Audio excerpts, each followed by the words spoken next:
ท่านผู้ฟังและผู้ชมทุกท่านกลับมาพบกับผมอาจารย์ประเสริฐในรายการพระไตรปิฎกลอยฟ้าอีกครั้งหนึ่งครั้งนี้เป็นครั้งที่27ในเรื่องของสัมปัชฌยปภะนำมาจากพระไตรปิฎกในเล่มที่17ในพระสุตตันตปิฎกมูลมัชฌิมนิกายมูลปัญนาถในสูตรที่10สติปัฏฐานสูตร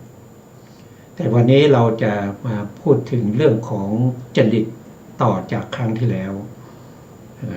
วเราพูดเรื่องของจริตเรื่องของผู้ที่ปฏิบัติธรรมนะครับแล้วก็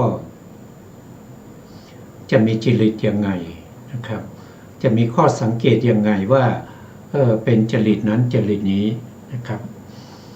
เราก็มาดูรายละเอียดกันนะครับครั้งที่แล้วเนี่ยได้พูดถึงเรื่องของจริตของสมถะมีอยู่ถ้าว่าโดยตรงเนี่ยก็จะมีอยู่6จริตด้วยกันก็จะมีราคะจริตโทสะจริตโมหะจริตอันนี้เป็นฝ่ายที่เป็นไม่ดีนะคือฝ่ายอกุศลแล้วก็มีฝ่ายหนึ่งก็เป็นฝ่ายที่ดีนะก็จะมีศรัทธาจริตพุทธิจริตแล้วก็วิตกจริตนะก็จะมีอกุศล3แล้วก็กุศล3รวมกันก็เป็น6แต่คนที่จะมีจริตหรือจริตอย่างเดียวอย่างใดอย่างหนึ่งเนี่ยมันหายากนะมันไม่ค่อยมีคนที่มีจริตที่ปะปนกันสัก2จริต3จริตอย่างเงี้ยก็ยังหายากนะครับยังหายากบุคคลส่วนมากแล้วก็จะมีจริตทั้งที่เป็นกุศลที่เป็นอกุศลกับกุศลปนกันอย่างเช่นมีราคะจริตมีโทสะจริตไปปะปนกับศรัทธาจริตอย่างเงี้ยก็มีนะครับหรือว่าปะปนกับทางที่เป็นกุศลก็จะมีทั้งที่เป็นศรัทธาแล้วก็เป็นพุทธิอย่างนี้ก็มีหรือบางคนอาจจะมีจริตถึง6อย่างเลยนะไม่ว่าจะเป็นราคะจริตโทสะจริตโมหะจริตศรัทธาจริตพุทธิจริตแล้วก็วิตกจริตอย่างนี้ก็มีนะครับมันมีด้วยกันหลายอย่างนะครับมีด้วยกันหลายอย่างหลายแบบด้วยกันนะเพราะฉะนั้นก็จะต้องมีข้อสังเกตเพื่อที่จะให้ผู้ที่เป็นครูบาอาจารย์หรือว่าผู้ที่จะให้กรรมฐานนั้นได้สังเกตดูว่าลูกศิษย์ของตัวเองนั้นมีจริตเป็นอย่างไรท่านก็ได้ตั้งข้อสังเกตไว้นะครับท่านบอกว่านะครับโดยปกติแล้วที่เราศึกษาอยู่ตรงนี้เนี่ยไม่ใช่พระพุทธองค์นะพระพุทธเจ้าท่านไม่ได้แสดงไว้นะครับแล้วก็พระอรหันต์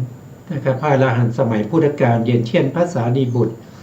พระโมคคัลลานะพระมหากัสสปะหรือพระอานนท์หรือว่าจะเป็นพระมหากัจจายนะไม่ได้สรุปไม่ได้บันทึกไว้นะอันนี้ก็เกิดจาก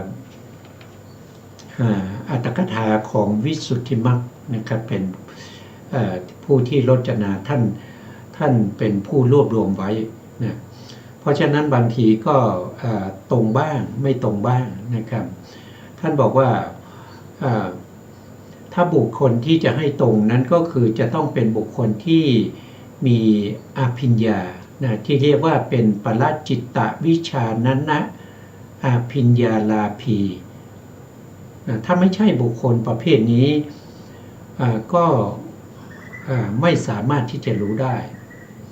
นะครับถ้าเป็นบุคคลอื่นเนี่ยก็ต้องอาศัยดูจากตำราที่เป็นโหราศาสตร์หรือดาราศาสตร์หรือว่าเป็นประกรณ์ที่เกี่ยวกับโลกียประกรณ์ที่มีอยู่ทั่วไปก็จะเอามาก็จะมาดูนะครับที่เป็นไปโดยโชคชะตานะครับเรื่องของโหราศาสตร์ต่างๆก็เป็นคัมภีร์ที่เอามาเพื่อจะดูว่าจริตของผู้ที่มาปฏิบัติธรรมเนี่ยเราควรจะให้กรรมฐานประเภทไหนอย่างไรนะท่านอรรถกถาจารย์ในวิสุทธิมรรคนะครับก็จะได้แต่งคาถาไว้นะครับคาถาก็จะมีอาริยาปัฏฐาโตกิจจาโภชนาทัศนาทิโตธรรมปวัตติโตเจวะจริยาโยวิภาวะเยติถ้าแปลก็จะได้ใจความว่าบัณฑิตพึงทราบจริตต่างๆนะครับโดยอิริยาบถก็คือการเดินยืนนั่งนอนประการหนึ่งโดยอาศัยกิจคือการกระทำการงานต่างๆประการหนึ่งแล้วก็อาศัยโภชนะก็คืออาหาร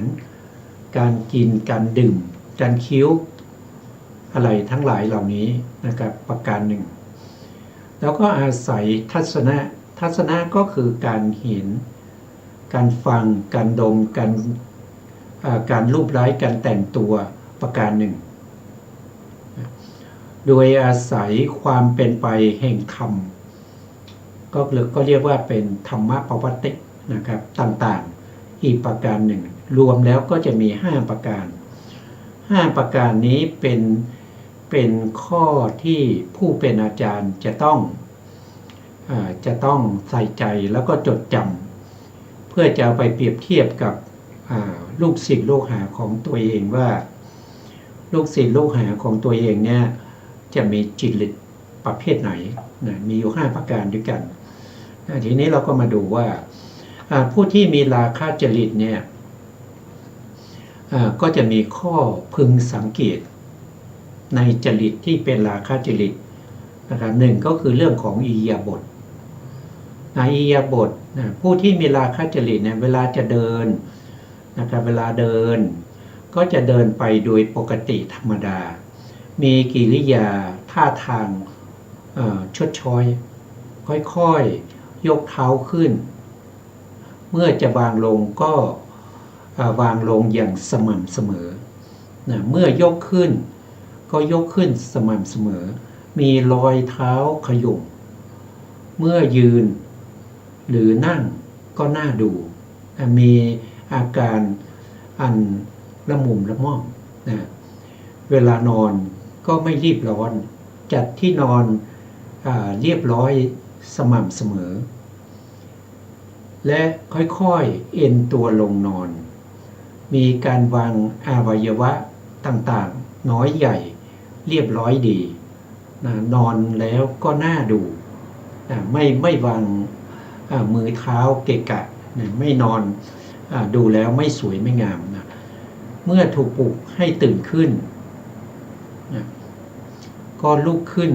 ก็ค่อยๆลุกขึ้นนะครับไม่ได้รีบร้อนนะแล้วก็จะให้คำตอบเวลาถามนะครับเขาก็จะให้คำตอบเหมือนกับว่าไม่ค่อยเต็มใจในขณะที่กำลังลุกนะครับไม่ค่อยเต็มใจอันนี้เป็นอิริยาบถของผู้ที่มีราคะจริตก็จะเป็นไปอย่างนี้เราก็จะเห็นว่าเขาเป็นผู้ที่เรียบร้อยนะครับเรียบร้อยในการเดินการเดินการนอนนะครับการนั่งอะไรพวกนี้ก็ดูแล้วไม่เกะกะลูกกระตานะครับเรียบร้อยดีนะสองก็คือมีเขาว่าโดยกิจนะมีกิจก็คือการงานนะครับการงานเมื่อทำการงานก็ทำอย่างเรียบร้อยนะครับเช่นการปัดกวาดการถูพื้ พื้นการทำความสะอาดต่างเตียงอะไรพวกนี้นะก็หมดจดดีนะครับเป็นผู้ที่ไม่ทำให้ฝุ่นละอองเนี่ยปลิวฟุ้งตลบขึ้นมานะครับก็ทำไปด้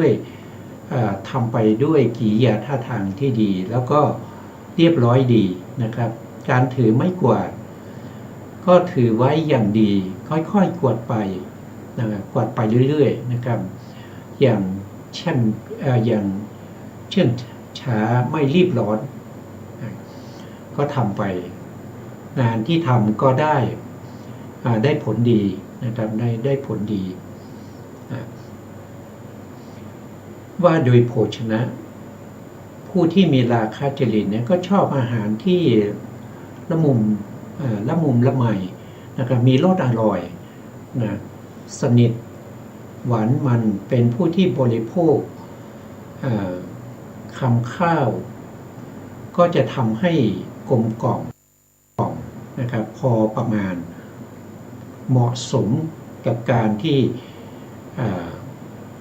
เป็นคำนะครับไม่เล็กเกินไปหรือไม่โตเกินไป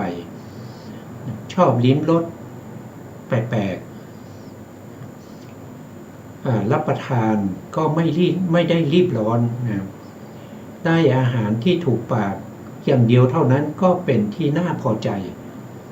ถึงแม้ว่าจะมีอาหารหลายอย่างนะครับท่านก็ถ้าถูกใจอาหารอย่างใดอย่างหนึ่งท่านก็จะพอใจมากนะครับถึงแม้ว่าอาหารที่อยู่บนโต๊ะมีอยู่มากมายแต่ไม่ค่อยถูกใจไม่ค่อยอร่อยผู้ที่มีราคะจริตก็ไม่ค่อยได้สนใจนะสนใจเฉพาะอาหารอย่างเดียวหรืออาหารจานเดียวที่ตัวเองทานแล้วก็ถูกปากนะแล้วก็อร่อยนะครับเพราะฉะนั้นเขาจะไม่ค่อยสนใจในเรื่องอื่นนะสนใจในเรื่องของที่ถูกปากกับตัวเองถึงแม้ว่าจะมีไม่มากนะครับก็ใส่ใจแต่เรื่องนั้นนะข้อที่4ก็คือเรื่องของทัศนะนะครับผู้ที่มีราคะจริตเนี่ยเป็นผู้ที่เมื่อแลดูเห็นรูปสวยนะครับเมื่อดูแล้วสวยงามก็เกิดความปลาบปลื้มดีใจเมื่อได้ยินเสียงไพเราะได้กลิ่นหอมได้รสดีได้สัมผัสที่ละเอียดอ่อนนะครับที่เป็นไปอย่างธรรมดาเพียงน้อยนิดก็พอใจพอใจแล้วก็จะเพ่งมองตั้งใจฟังอย่างสนใจนะครับถึงแม้ว่าจะถูกใจเล็กน้อยนะครับ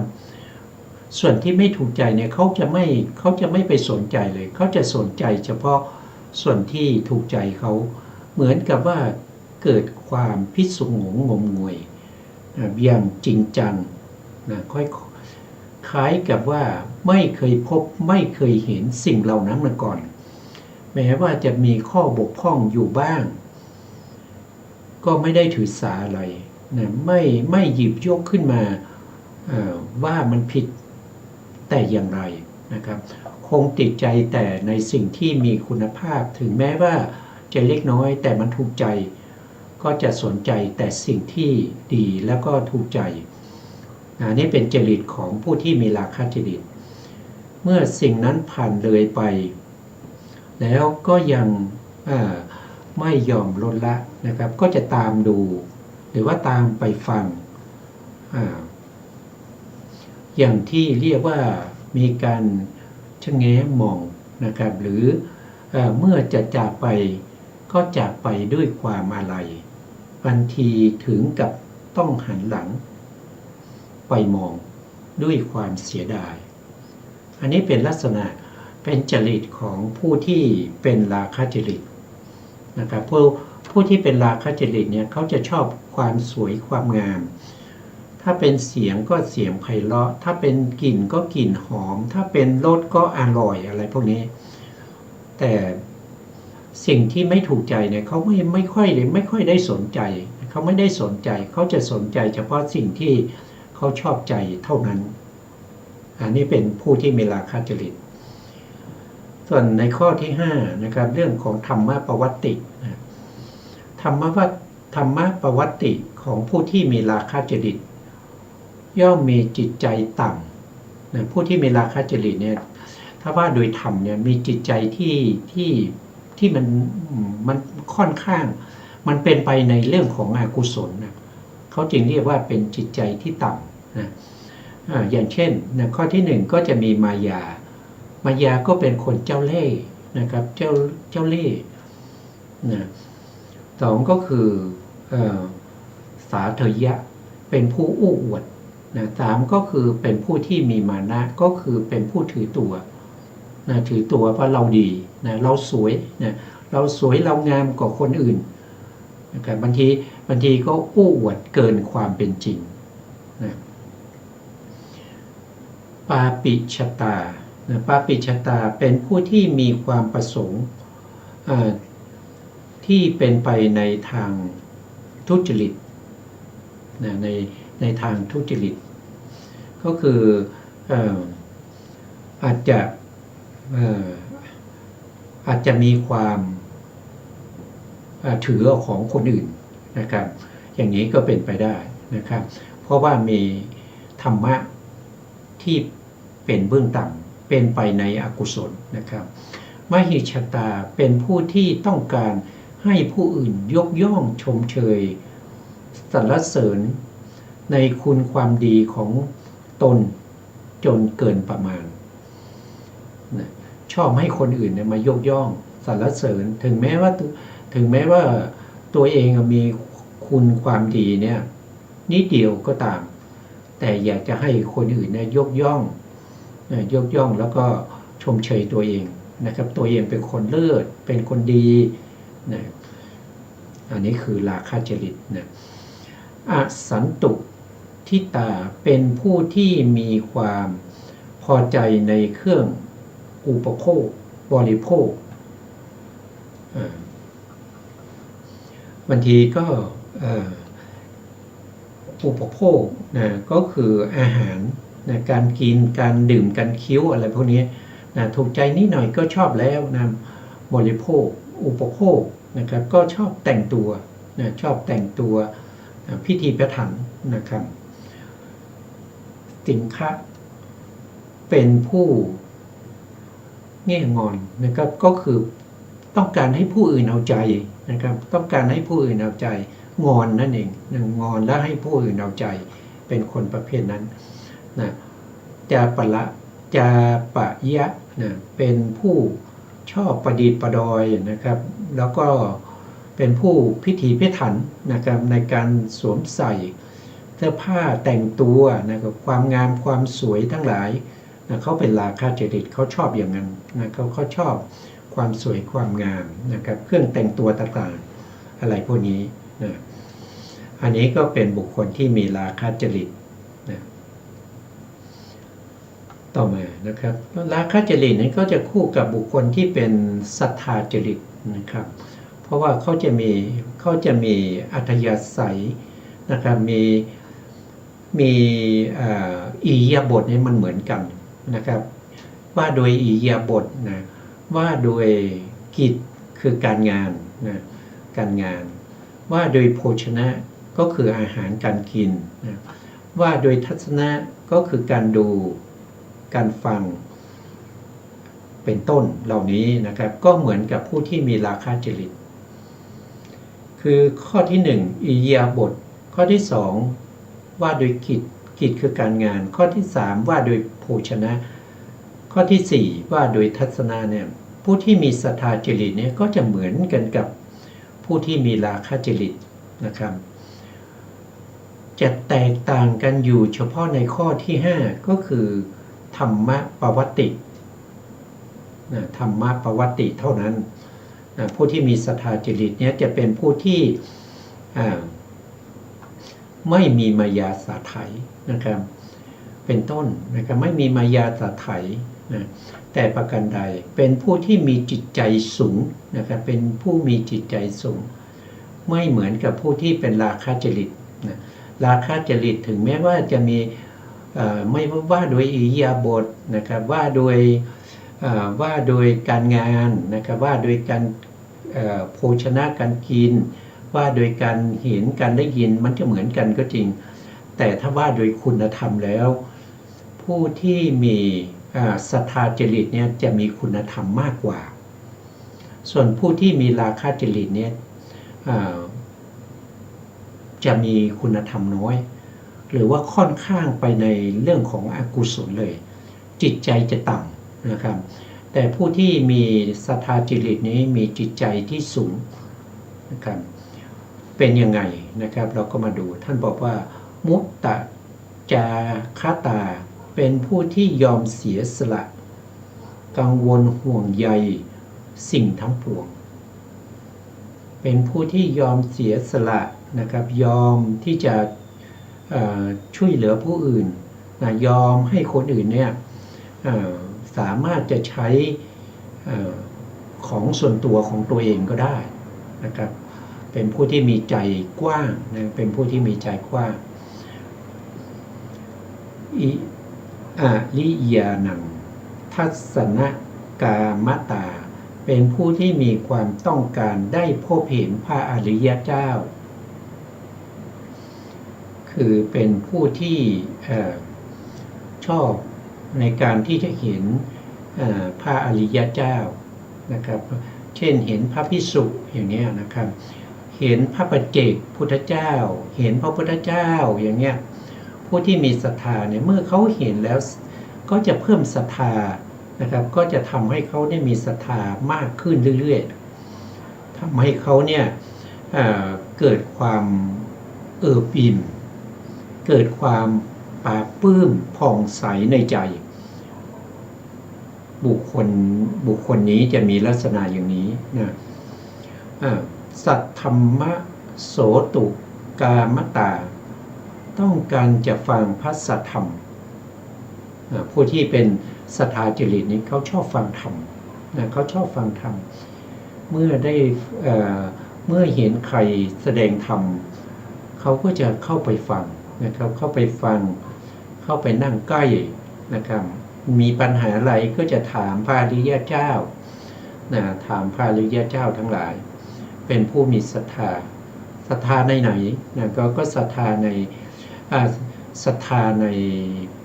พระพุทธเจ้าศรัทธาในพระธรรมศรัทธาในพระอริยสงฆ์ศรัทธาผู้ที่ปฏิบัติเพื่อความเป็นโสดาบันเหล่านี้นะครับเป็นเขาเป็นผู้ที่มีความรู้ความเข้าใจด้วยนะครับถ้าเขาไม่มีความรู้ความเข้าใจเนี่ยเขาก็ไม่สามารถที่จะรู้ได้ว่าใครเป็นพระอริยเจ้าใช่ไหมครับเพราะฉะนั้นเขาก็ต้องมีความรู้เคยฟังธรรมมานะครับศรัทธานี่เกิดจากการได้ยินได้ฟังถ้าคนที่ไม่เคยได้ยินได้ฟังเนี่ยก็จะไม่เกิดศรัทธาศรัทธาก็จะไม่เกิดถ้าเขาได้ยินได้ฟังแล้วเขาก็จดจำได้จดจำได้ก็สร้างเป็นอุปนิสัยให้เขามีศรัทธาแล้วก็เป็นคนที่ชอบฟังธรรมปาโมกชะพะหุลตาเป็นผู้ที่มีความปิดาปาโมทย์เป็นอย่างสูงเมื่อได้พบเห็นพระอริยเจ้าและได้ฟังพระสัทธรรมแล้วเมื่อเขาได้พบเห็นพระอริยเจ้าเขาก็จะมีศรัทธาอย่างมั่นคงแต่จะมั่นคงมากขึ้นเมื่อเขาได้ฟังธรรมจากพระอริยเจ้าไม่เหมือนกับบุคคลที่เป็นราคะจริตราคะจริตเขาจะไม่ชอบฟังธรรมเพราะว่าพระธรรมคำสั่งสอนของพระพุทธองค์เนี่ยส่วนมากก็จะพูดถึงเรื่องของอสุภะนะครับเพราะว่ารูปทั้งหลายเนี่ยความจริงของรูปทั้งหลายเนี่ยมันเป็นอสุภะอยู่แล้วนะครับการปฏิบัติสติปัฏฐาน4มีกายานุปัสสนาสติปัฏฐานเนี่ยเพื่อให้เราละอะไรก็คือละสุภะวิปลาส ก็คือละความสวยความงามนะครับให้เห็นว่ากายนั้นมันเป็นอสุภะก็คือไม่สวยไม่งามแล้วก็เวทนานุปัสสนาให้ละอะไรเวทนานุปัสสนานี้ให้ละสุขวิปลาสก็คือเห็นว่ามันเป็นสุขเนี่ยจริงๆแล้วมันเป็นสุขเนี่ยมันสุขมันไม่คุ้มมันนิดเดียวเองนะครับมันเป็นทุกข์มากกว่านะเพราะฉะนั้นก็ให้เห็นสุขโดยความเป็นทุกข์นะเห็นทุกข์โดยความเป็นลูกศรนะเพราะนั้นบุคคลที่ปฏิบัติเวทนานุปัสสนาก็ต้องละสุขวิปลาสก็คือต้องละสุข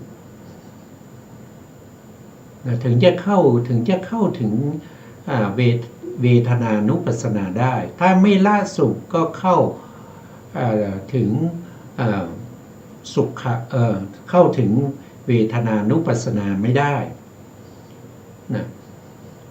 อันที่3เนี่ยก็คือจิตตานุปัสสนาจิตตานุปัสสนาเนี่ยพระพุทธองค์แสดงไว้เพื่ออะไร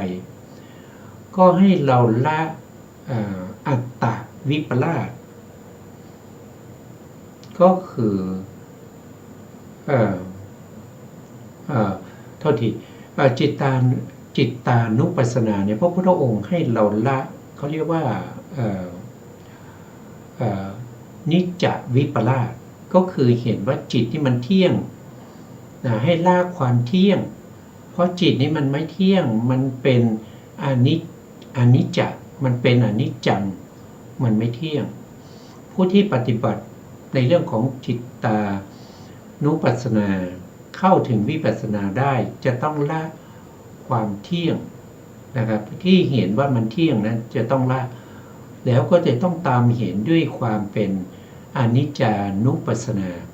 ตามเห็นเนืองๆว่าจิตเหล่านั้นมันไม่เที่ยงส่วนข้อที่4ก็คือธรรมานุปัสสนาธรรมานุปัสสนาเนี่ยพระพุทธองค์แสดงไว้เพื่อให้ละอัตตวิปลาสก็คือให้ละความเป็นกลุ่มเป็นก้อนเป็นคณะสัญญาเป็นตัวเป็นตนนะครับเพราะธรรมทั้งหลายมันเป็นอนัตตามันไม่ใช่เป็นอัตตานะครับสิ่งใดไม่เที่ยงสิ่งนั้นเป็นทุกข์สิ่งใดไม่เที่ยงเป็นทุกข์ด้วยสิ่งนั้นมันเป็นอนัตตาเมื่อผู้ที่ปฏิบัติธรรมานุปัสสนาสติปัฏฐานก็ต้องตามเห็นธรรมทั้งหลายโดยความไม่เที่ยงเขาจะเรียกว่าเป็นอนัตตานุปัสสนาตามเห็นหนึ่งๆว่าธรรมทั้งหลายมันไม่เที่ยงเพราะฉะนั้นผู้ที่เป็นราคะจริตเมื่อได้ยินอย่างนี้เขาจะไม่ชอบใจเขาจะไม่ชอบนะครับเขาจะชอบให้ชมว่ารูปสวยรูปงามแต่งตัวดีหน้าตาหล่อเหลาเอาการหน้าตาสวยผมสวยตางามอย่างนี้เขาชอบแบบนี้เพราะฉะนั้นจึงไม่ชอบฟังธรรมก็จะตรงข้ามกับผู้ที่มีศรัทธาอะไรก็คือศรัทธาจริตนะครับเพราะฉะนั้นถ้าว่าโดยธรรมปวัตติเนี่ยผู้ที่มีศรัทธาจริตเนี่ยเป็นผู้ที่เขาเรียกว่ามีจิตใจสูงมีคุณธรรมต่างกับผู้ที่มีราคะจริตซึ่งมีคุณธรรมต่ำแล้วก็มีอกุศลมีโลภะโลภะครอบงำจิตใจมีโลภะมีทิฏฐิแล้วก็มีมานะเป็นเจ้าเป็นบริวารของการทำกุศลทั้งหลายจึงได้มาเป็นบุคคลที่มีราคะจริตนี่เราก็ผ่านไป2นะก็คือผ่านไปก็คือราคะจริตเนี่ยก็ตรงข้ามกับศรัทธาจริตนะบางอย่างก็เหมือนกันนะอะไรบ้างเหมือนกันก็คือ ว่าโดยอิริยาบถนี่เหมือนกันนะครับอิริยาบถเหมือนกันว่าโดยกิจก็เหมือนกันว่าโดยโภชนะก็เหมือนกันว่าโดยทัศนะก็เหมือนกันแต่ถ้าว่าโดยธรรมะปวัตติแล้วก็ตรงข้ามกันเลยนะไม่เหมือนกันนะต่อไปบุคคลที่มีโทสะจริตนะโทสะจริตเนี่ยก็สังเกตดูได้อย่างนี้นะครับหนึ่งก็คือว่าโดยอิริยาบถผู้ที่มีโทสะจริตเป็นผู้ที่เวลาเดินก็ย่อมเดินแบบจิกไปเท้านะครับหรือเดินไปเดินมาอย่างรวดเร็วนะไม่เรียบร้อยนะผีผามมีรอยเท้าจิกไปปลายนะครับเวลายืนหรือเวลานั่งก็มีกิริยาท่าทางอันกระด้างดูแล้วไม่สวยงามดูแล้วขัดในตาเวลานอนก็รีบนอนนะครับที่นอนก็จัดไม่ค่อยดีนะครับไม่ค่อยดีตามแต่จะได้นะยังไงก็จะนอนละนะก็นอนก็รีบนอนนะแล้วก็ทอดกายนอนโดยวางอวัยวะต่างๆไว้เกะกะนะครับไม่เรียบร้อยเมื่อถูกปลุกให้ลุกขึ้นก็รีบลุกขึ้นโดยผีผามมีหน้าตาปูดบึ้งนะให้คำตอบเวลาถามแล้วก็ให้คำตอบอย่างเดือดคล้ายๆกับว่าเป็นคนที่โกรธกันมานานแล้วนี่เป็นอิริยาบถของผู้ที่มีโทสะจริตต่อไปนะครับว่าโดยกิจนะว่าโดยกิจผู้ที่มีโทสะจริตเนี่ยการทำการงานเนี่ยไม่ค่อยเรียบร้อยนะครับไม่ค่อยเรียบร้อยนะเช่นเวลาจะปัดกวาดนะถูพื้นอะไรก็ตามนะครับก็จะทำด้วยเสียงฉัดๆเสียงดังนะครับโคมคามนะมือก็ถือไม้กวาดหรือถือไม้ถูพื้นเนี่ยไว้แน่นนะขึงขังนะกวาดไปอย่างรีบร้อนนะไม่ค่อยสะอาดนะสะอาดเป็นหย่อมๆนะครับทำให้ฝุ่นละอองเนี่ยปลิวฟุ้งตลบขึ้นมาอันนี้เป็นผู้ที่มีโทสะจริตอันนี้คือกิจนะเวลาทำกิจจะเป็นอย่างนั้นนะไม่ค่อยเรียบร้อยนะไม่ค่อยเรียบร้อยแล้วก็งานเสร็จเร็วแต่งานไม่เรียบร้อยนะงานไม่เรียบร้อยนะว่าโดยโภชนะนะผู้ที่มีโทสะจริตชอบอาหารหยาบรสเปรี้ยวเค็มขมฝาดประเภทที่รสจัดๆนะเมื่อบริโภคก็จะทำคำโตๆคับปากไม่ใช่เป็นคนลิ้มรสนะรับประทานเดียวนะครับได้อาหารที่ไม่ถูกใจเพียงนิดหน่อยก็พานโกรธนะครับถึงแม้ว่าอาหารจะอร่อยอยู่หลายจะอยู่มีอาหารมากมายที่เป็นอาหารที่อร่อยถูกปากนะแต่มีอาหารอยู่จานเดียวเท่านั้นนะที่ไม่ถูกใจนะคนที่เป็นโทสะจริตก็มักจะหาเรื่องนะมาหาเรื่องโกรธนะครับไม่พอใจแสดงอาการที่ไม่พอใจออกมานี่เป็นผู้ที่มีโทสะจริตว่าโดยทัศนะนะครับก็คือการเห็นนะการได้ยินการได้กลิ่นได้รสได้สัมผัสอะไรพวกนี้นะผู้ที่มีโทสะจริตนะเมื่อจะแลดูรูปที่ไม่ค่อยสวยงามนะก็จะไม่ปรับปลื้มใจเสียงไม่ค่อยไพเราะกลิ่นไม่ค่อยหอมรสไม่ค่อยดีเครื่องสัมผัสหยาบที่เป็นไปอย่างธรรมดานะครับก็เป็นธรรมดาคือไม่ได้ดีเลิศนะเป็นดีธรรมดานิดๆหน่อยๆนะครับนิดๆหน่อยๆผู้ที่เป็นโทสะจริตเมื่อสัมผัสกับสิ่งเหล่านั้นก็จะหงุดหงิดนะครับ ไม่อยากดูไม่อยากฟังนะครับไม่อยากจะอยู่นานอยากจะหนีไปจากที่นั่นนะถ้ามีข้อบกพร่องประการใดเพียงนิดหน่อยนะก็จะผ่านหาเรื่องนะครับว่าสิ่งเหล่านั้นเป็นสิ่งที่ขัดใจนะแต่ปกติมีสิ่งที่ดีๆมีมากมายแต่ไม่ดูนะครับแต่ชอบไปดูในสิ่งที่มันไม่ดีเพียงเล็กน้อยนะอันนี้เป็นผู้ที่มีโทสะจริตแม้ว่าจะมีของดีอยู่อย่างมากมายชัดเจนก็ตามนะแต่ก็ไม่ได้สนใจใน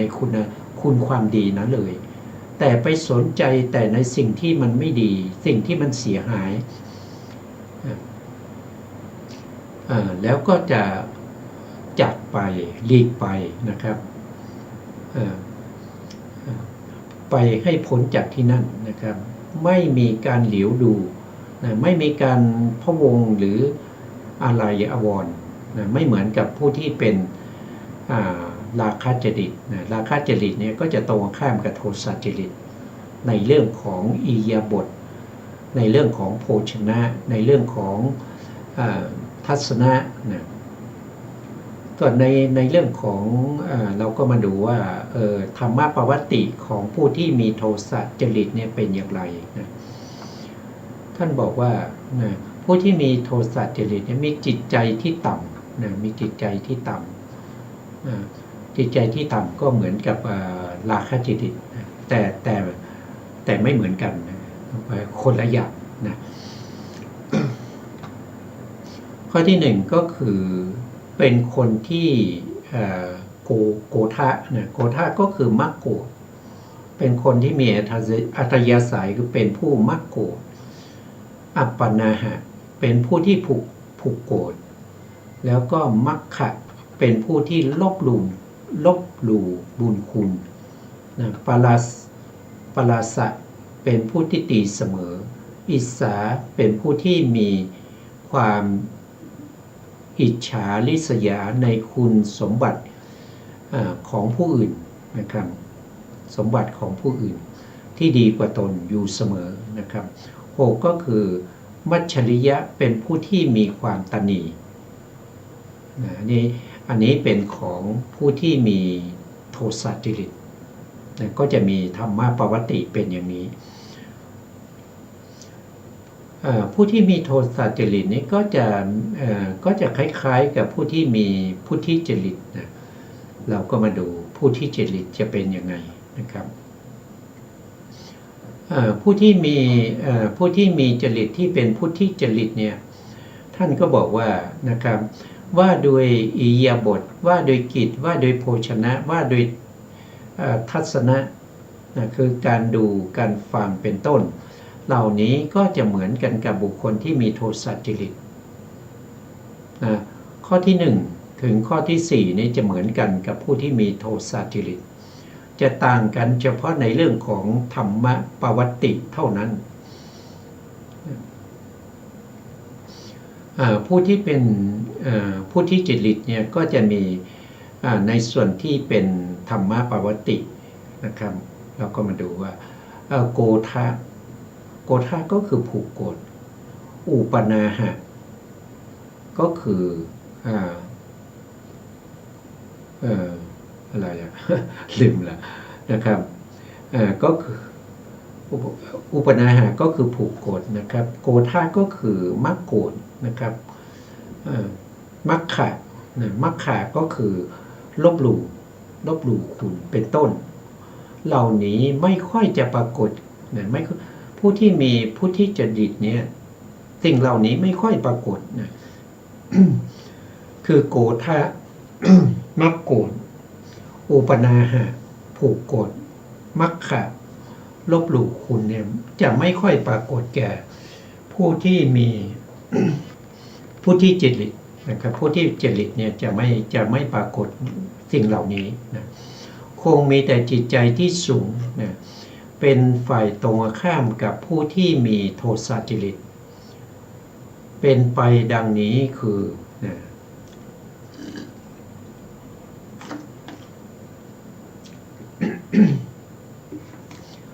หนึ่งก็คือ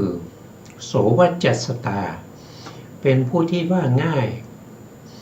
ในการสั่งสอนสิ่งที่มีประโยชน์ถึงแม้ว่าเป็นผู้ที่มิใช่บิดามารดาครูบาอาจารย์ญาติมิตรนะครับสหายก็ตามนะเป็นคนที่รับคำสั่งสอนของผู้อื่นว่าง่ายสอนง่ายนะผู้ที่จริตนะไม่กระด้างนะไม่ถือตัวนะ ถ้าคำตักเตือนนั้นนะครับคำแนะนำนั้นก่อให้เกิดประโยชน์แล้วก็ยอมฟังสองก็คือกัลยาณมิตรตัตตาเป็นผู้ที่เลือกคบแต่คนที่ดีเป็นเพื่อนโดยไม่มีการถือชั้นวรรณะขอให้เป็นผู้ที่เป็นคนดีนะเป็นกัลยาณมิตรเป็นมิตรที่คอยแนะนำแต่สิ่งที่ดีถึงแม้ว่าจะพูดคำพูดนั้นจะขัดหูอยู่บ้างนะแต่เป็นสิ่งที่ดี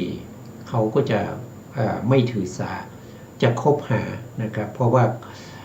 คำแนะนำนั้นมันเป็นคำแนะนำที่ดีนะสามก็โ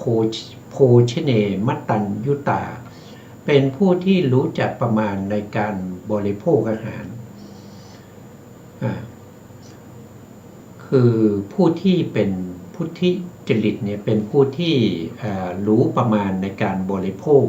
นะครับว่าควรบริโภคมากน้อยแค่ไหนนะครับอย่างผู้ที่ปฏิบัติธรรมเนี่ยเขาจะไม่บริโภคอาหารให้อิ่มเกินไปนะให้อิ่มนะก่อนที่จะอิ่มประมาณสัก4-5 คำนะครับเขาก็จะพอแล้วนะแล้วก็จะดื่มน้ำตามเข้าไปนะนี่เป็นที่พระสารีบุตรท่านได้แสดงไว้นะครับเรื่องของการรู้ประมาณในการที่จะบริโภคนะข้อที่4ก็คือสติสัมปชัญญะเป็นผู้มีสติสัมปชัญญะนะครับเป็นผู้ที่รู้นะเป็นผู้ที่จริตเนี่ยเขาจะรู้นะครับเขาจะทำอะไรเนี่ยเขาจะรู้เขารู้อะไรเขารู้ประโยชน์ว่าสิ่งที่ทำไปเนี่ยมันเสียหายไหมหรือว่ามันเป็นประโยชน์นะแล้วสิ่งที่เสียหายเขาก็จะไม่ทำนะสิ่งที่มีประโยชน์เขาก็จะทำแล้วสิ่งที่มีประโยชน์เนี่ยแล้วมันเวลาทำไปเนี่ยทำได้สะดวกสบายไหมนะหรือว่าทำยากเกินความสามารถของเราหรือเปล่าแล้วเขามีปัญญารู้อยู่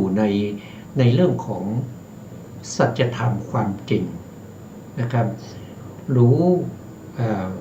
ว่าสิ่งนี้เป็นสิ่งที่เป็นสิ่งที่มันเป็นทุกข์สิ่งนี้เป็นเหตุให้เกิดทุกข์แล้วก็ความไม่เป็นไปของทุกข์และก็เหตุให้เกิดทุกข์นั้นเป็นนิโรธแล้วก็รู้ข้อปฏิบัติให้เข้าถึงความดับทุกข์เขาจะรู้นะเพราะอะไรเพราะเขาก็ได้ฟังธรรมเขาก็ฟังธรรมแล้วก็จดจำได้เขาจึงรู้แล้วก็เข้าใจเพราะฉะนั้นเขาจึงมีสติสัมปชัญญะสติสัมปชัญญะนี้ไม่ใช่ว่าคนที่ไม่สมมติว่าเราเกิดมาแล้วเราไม่ได้ฟังพระธรรมคำสั่งสอนของพระพุทธเจ้าเราไม่รู้นะอะไรเป็นสติอะไรเป็นสัมปชัญญะนี่มันไม่รู้นะครับมันต้องได้ยินได้ฟังนะครับถึงจะรู้ถึงจะสามารถที่จะนำมาประยุกต์ใช้ในชีวิตประจำวันของเราได้นะข้อที่5ก็คือชาคิยานุโยโคเป็นผู้ประกอบอยู่ในความเพียรนะครับไม่เกียจคร้านไม่เห็นแก่หลับแก่นอนเป็นผู้ที่มีความเพียรมีความพยายามในการที่จะทำกุศลทั้งหลายพยายามที่จะละอกุศล แล้วก็ทำให้กุศลเกิดขึ้นป้องกันอกุศลไม่ให้เกิดขึ้นทำให้กุศลที่เกิดขึ้นแล้วให้เจริญยิ่งขึ้นไปไม่เห็นแก่การหลับกันนอนเป็นผู้ที่มีจิตใจตื่นอยู่เป็นนิจเป็นกิจ6ก็คือสังเวโคเป็นผู้ที่มีความเบื่อหน่ายและเห็นโทษในความเกิดแก่เจ็บตายเขารู้ว่าการเกิดบ่อยๆนี้มันเป็นทุกข์ที่เรายังจะต้องทำมาหากินเรายังจะต้องฆ่าสัตว์ตัดชีวิตเรายังจะต้องพูดปดลักทรัพย์ประพฤติผิดในกามอะไรเหล่านี้เนี่ยมันก็เกิดจากอะไรเกิดจากการที่เราจะต้องเลี้ยงชีวิตนอกจากชีวิตเราแล้วก็ยังมีชีวิตของ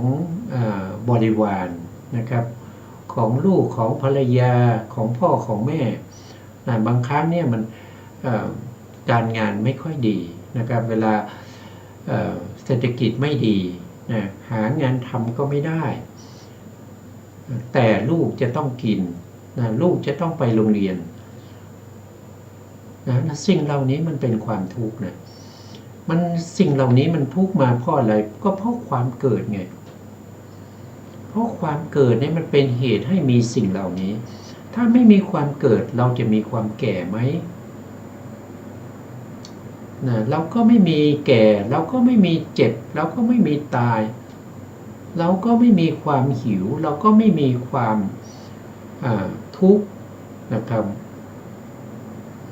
ทั้งหมดทั้งมวลมันมาจากความเกิดมาจากความเกิดถ้าไม่เกิดเนี่ยสิ่งเหล่านี้ไม่มีเราไม่เป็นทุกข์นะครับพุทธิจริตเนี่ยเป็นพุทธิจริตเนี่ยมันเกี่ยวข้องกับเรื่องของปัญญานะครับเป็นผู้ที่มีปัญญาจะเกิดขึ้นได้ก็ต้องมีการได้ยินได้ฟังนะผู้ที่จะมีศรัทธาก็ต้องมีได้ยินได้ฟังเบื้องต้นของศรัทธาเบื้องต้นของปัญญาก็คือการได้ยินได้ฟังเรื่องของพระสัทธรรมเรื่องของคุณธรรมทั้งหลายทำดีได้ดีทำชั่วได้ชั่วจะทำกรรมอันใดไว้จะดีก็ตามไม่ดีก็ตามย่อมติดตามผู้กระทำนั้นไปครับย่อมให้ผลแก่ผู้กระทำนั้นข้อที่7ก็คือโยนิโสปทานังเป็นผู้ที่มีความเพียรโดยเหมาะสมคือมันประกอบการให้ทานรักษาศีลเจริญภาวนาเพื่อให้ได้คติคือที่เกิดนะคติ5นะคติ5นะก็จะมีคติก็คือนิยคติก็คือนรกนะครับเปตคติก็คือเปรตเดรัจฉานคติก็คือเดรัจฉานแล้วก็มนุษย์คตินะแล้วก็เทวคตินะก็จะมีอยู่5นะครับก็จะมีอบาย3นะมีมนุษย์1แล้วก็มีเทวดาอีกนะเทวดานี่รวมไปถึงพรหมด้วยนะครับก็เรียกว่าเป็นคติ5นะครับภพ3คติภพ3อาหาร4คติ5นะถีติสัตถีติถีวิญญาณถีติ7สัตวะ9นะครับอันนี้พูดถึงเรื่องของที่เกิดนะเรื่องของที่เกิดนะครับกำเนิด4อย่างนี้นะครับคติ5อย่างนี้คือหมายถึงว่าเป็นบุคคลที่มีโยนิโสมันประกอบในเรื่องของศีลในเรื่องรักษาศีลให้ทานภาวนาเพื่ออะไรก็เพื่อว่าพบหน้าจะได้ไปเกิดใน ในภพที่เป็นมนุษย์เป็นเทวดานะไปสุคติภูมินะสุคติภูมินะครับไม่ว่าจะเป็นมนุษย์หนึ่งเทวดา6นะครับหรือว่าเป็นรูปภูมินะถ้าภาวนาดีๆนะครับได้ฌานก็จะไปเกิดเป็นพรหมนะครับไม่ว่าจะเป็นรูปภพหรืออรูปภพรักษาดีๆรักษาศีลดีๆนะครับก็ไม่ต้องไปตกอบายให้ทานบ่อยๆนั้นก็ทำให้เป็นผู้ที่มีโภคทรัพย์ก็คือเกิดมามีทรัพย์สินเงินทองไม่อดอยากเป็นผู้ที่มีปัจจุบันก็คือมีที่ดินนะมีที่ดินมากมีบ้านหลังใหญ่ๆมีรถยนต์มีรถยนต์ดีๆอะไรพวกนี้ก็มาจากการให้ทานรักษาศีลก็เป็นการป้องกันไม่ต้องไปเกิดในทุกขติภูมิภาวนาได้ถึงฌานก็ไปเกิดเป็นรูปภูมินะบุคคลนี้เป็นบุคคลที่มีพุทธิจริตเป็นผู้ที่มีปัญญานะครับปัญญาเกิดจากการได้ยินได้ฟังนะครับต่อไปคนต่อไปก็จะเป็นโมหะจริตนะครับโมหะจริตก็มีข้อพึงสังเกตอย่างนี้นะครับก็เป็นไปใน4ข้อแรกก่อนนะครับข้อที่1ก็คือเรื่องของอิริยาบถผู้ที่มีโมหะจริตเนี่ยเป็นผู้ที่เวลาเดินก็ย่อมเดินไปด้วยเปะปะนะครับคือไม่ได้องอาจนะไม่ได้องอาจเหมือนจะเก่งกลัวมาเคอะเขินนะครับในการเข้าสู่บริษัทใดก็ตามนะครับเวลาเดินนะครับวางเท้าลงและยกเท้าขึ้นก็ดูดคล้ายๆว่าเขาย่มตัวนะครับมีรอยเท้าจิกปลายและส้นนะครับทั้งปลายและส้นด้วยนั่นแสดงว่าเป็นบุคคลที่ไม่ค่อยองอาจนะครับไม่ค่อยองอาจเวลายืนหรือเวลานั่งก็จะมีอาการบ่งซึมหมองมือลอยนะมือลอยนะครับเวลานอนก็จะไม่น่าดูนะครับคือนอนขวางมือเท้าเวียงไปเกะกะโดยไม่รู้ตัวการจัดที่นอนปูที่นอนก็ไม่เรียบร้อยนะส่วนมากก็จะนอนคว่ำหน้านะผู้ที่มีโมหะจริตเนี่ยเขาชอบนอนในการคว่ำหน้านะเมื่อถูกปลุกให้ลุกขึ้นก็ค่อยๆลุกแบบช้าๆแล้วก็งัวเงียหาวเลยทำอาการกิริยากระบิดกระปวยนะกระบิดกระบวยนะไปดูแล้วก็น่ารำคาญนะครับน่ารำคาญเหลือเกินนะครับว่าโดยกิจนะกิจก็คือการงานของผู้ที่มีโมหะจริตเมื่อจะทำการงานอย่างใดอย่างหนึ่งนะครับการกระทำไปโดยหยาบไม่ถี่ถ้วนค้างเอาดีไม่ได้เช่นกันกวาดเป็นต้นมือที่จับไม้กวาดก็จับอย่างหลวมๆทำการกวาดไปตามแต่จะได้ไม่สะอาดทั้งไม่เรียบร้อยไม่ทำให้ฝุ่นกระจัดกระจายนะเป็นคนที่ทำงานไม่เรียบร้อยแล้วก็เชื่องช้านะครับไม่เหมือนกับพวกที่เป็นราคะจริตเนี่ยราคะจริตเนี่ยเขาจะทำงานเร็ว ทำงานเร็วแล้วก็เรียบร้อยนะถ้าเป็นโทสะจริตนี้ก็ทำงานเร็วนะครับแต่ก็ไม่เรียบร้อยแต่ถ้าเป็นโมหะจริตเนี่ยเวลาทำงานช้าด้วยแล้วก็ผลงานไม่ดีด้วยนะครับผลงานไม่ได้เรื่องนะครับมัน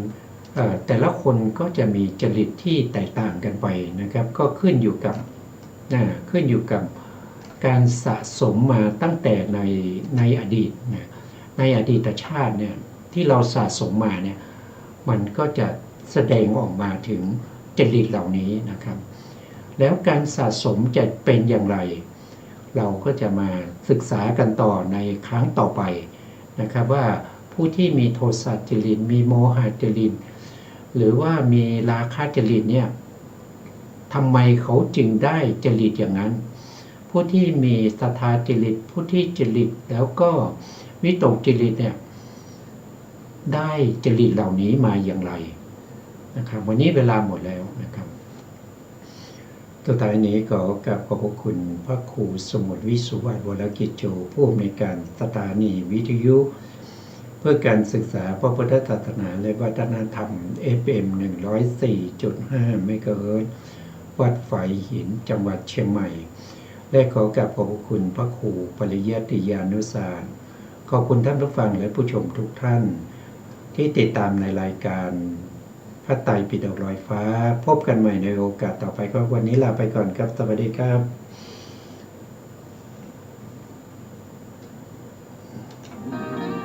กุศลกรรมหรืออกุศลกรรมไม่ควรกระ